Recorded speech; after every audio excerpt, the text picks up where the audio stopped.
Hi everyone, welcome back to my channel.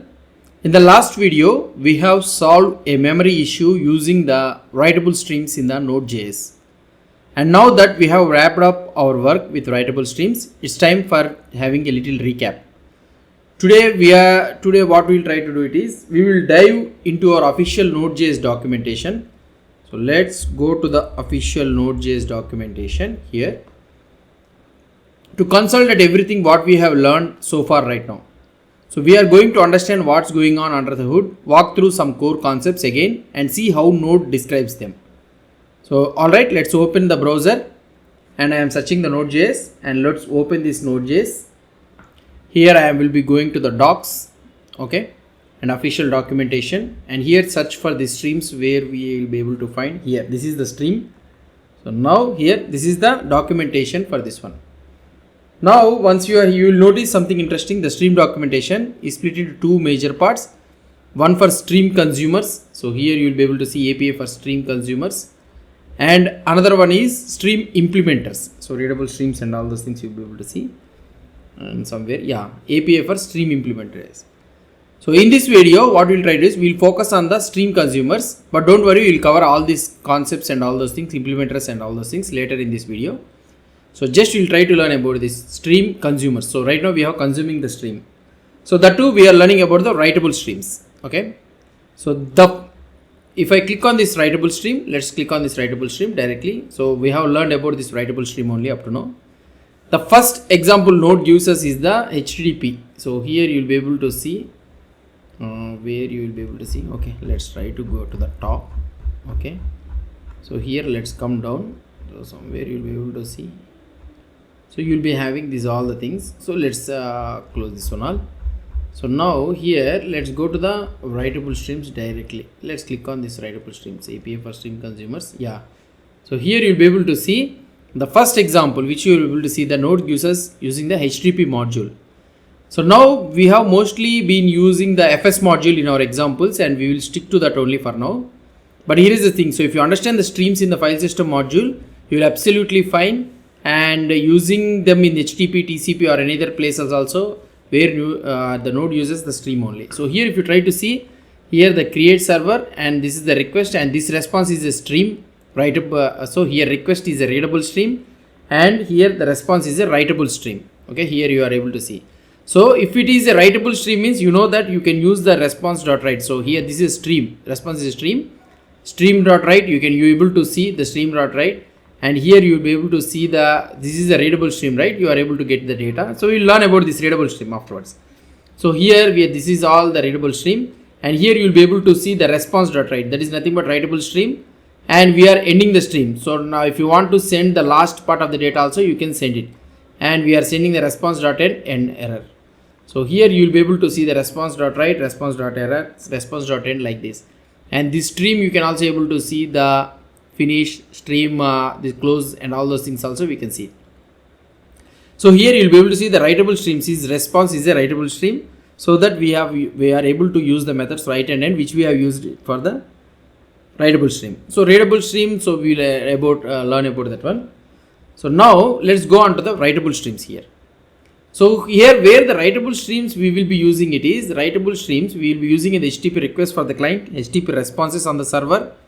So we have used the FS module, writable stream and crypto, TCP sockets. These are all the things we have used it. So how you will be using this writable stream? So we need to get the writable stream like using the file handler or something like that. And we will write it and we will end it. This is normal. And the class we will be using is the writable stream. So the stream.writable and we will be having some events. Here they are having close event. So we have already seen this close event. So what is this close event? The close event is emitted when the stream is been closed. The event indicates no more events will be emitted and no further. This one is done. So this is the close event which we have already seen it. And if you want to return false, the drain event. So the drain event also we have seen it. And the another event. So here you'll be able to see the same example which we have implemented 1 million times, writing that 1 lakh like this. The same function write and all those things it is trying to use it. The error is a pretty straightforward. So whenever you are the stream, whenever it is writing the data, if you get error means So you can use this error method. That is nothing but stream.onOff error. So here you'll be able to see stream.on-off drain and finish it, right? So in the same scenario, stream.on-off, what I can say, same thing, stream.on-off error, you can use it. So that is the thing which I want to explain you. So next one is the finish. So you know about the finish thing. So when you have emit the stream.end immediately, so this one will fire. Okay, so when you use the stream.end, finish will fire. So this writer.on finish will fire. And the pipe concept and all those things I will try to explain you about this one. So in the upcoming videos I will try to explain you. So right now keep it aside, this pipe thing. Okay, so finish event you understood, and what I want to say is close event also I have explained you. So this close event will fire whenever the stream, so for which the stream you have started, something like file descriptor for example, if it is closed means then this close event will be fired. The finish event will fire when you end the stream. So these two things you need to understand. So in this scenario what you need to do, so now here in this scenario we are closing the stream. So for example, let's say that when you close this file, then the stream.on close event will fire. So that is the main difference between those two. So error event we understood, finish event we understood, and coming down pipe and unpipe, we will learn it after when we are learning about the pipe concept. So cork. So this cork is a pretty easy one only. What I want to tell you is what we will not use. I haven't used it anywhere. So when you call the cork, what it will happen is, when we will be using is, if you are having a small chunks of data, small chunks of data, if you are getting it means, so all the time you will use it to use the stream.write like that, right? Stream.write, what it will try to do, it will write it in the internal buffer directly. Okay, instead of writing that one. So now if you use this writable.cork, stream.cork means, so whatever the things you are doing, stream.write, everything will be stored in the buffer. It will be stored in the buffer in the memory. So when you call this stream.uncork, then all the buffer data will be flushed. So that is the main thing. So here you'll be able to see somewhere they haven't used it. So like this, the cork will be there. So you will be writing stream.cork, stream.write, whatever the things you are writing stream.write, it will store it in the memory. And when you use the stream.uncork, everything will be flushed into the internal buffer. So that is the thing. So these are all the cork. When you have used this writable.cork, the data which you are trying to write it in the stream.write doesn't come into the highWaterMark. So when you uncork it, then it will goes in, then the file data and all those things is based on the highWaterMark. That is the main thing you need to understand. Fine. So destroy, so the same thing. So I use it to forcefully destroy a stream. So maybe you don't want to continue writing due to an error or user cancel and upload. So like this you will be using it. And these are all the properties. So you can able to see that closed is true after close event has been emitted. And writable.destroy, whether if it will return true after the writable.destroy event has been called. So stream.end, you know about this end thing. And set default encoding. So if you want to set the default encoding, so we can use this one. Uncork, I told you, right? So uncork, it will immediately flush the data into the internal buffer.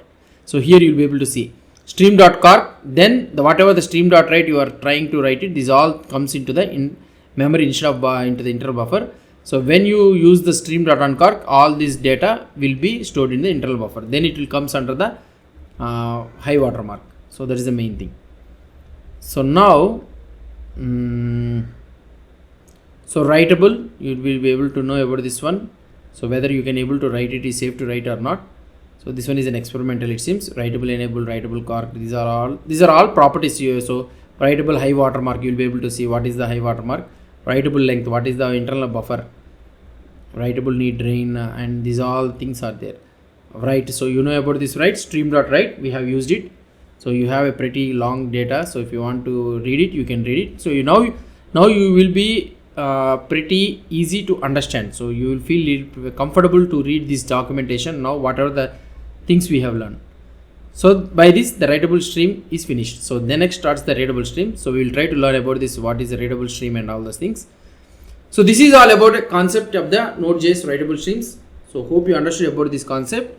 So final notes, what I want is, before wrapping up, so that wraps up everything you need to know about the writable streams from the docs. We have seen how to handle the events, how back pressure works, what are all those confusing properties really mean, and how writable streams are everywhere, not just files only. So that's it guys about this one. So in the next video, we will jump into the readable streams, which are just as important. We will start reading data efficiently, and guess what? We will combine them with writable streams later to do some really cool stuff. So that's it, guys. So hit that like button if this helped clarify things to you, and subscribe so you don't miss the next one. Thanks for watching. I will see you in the next video.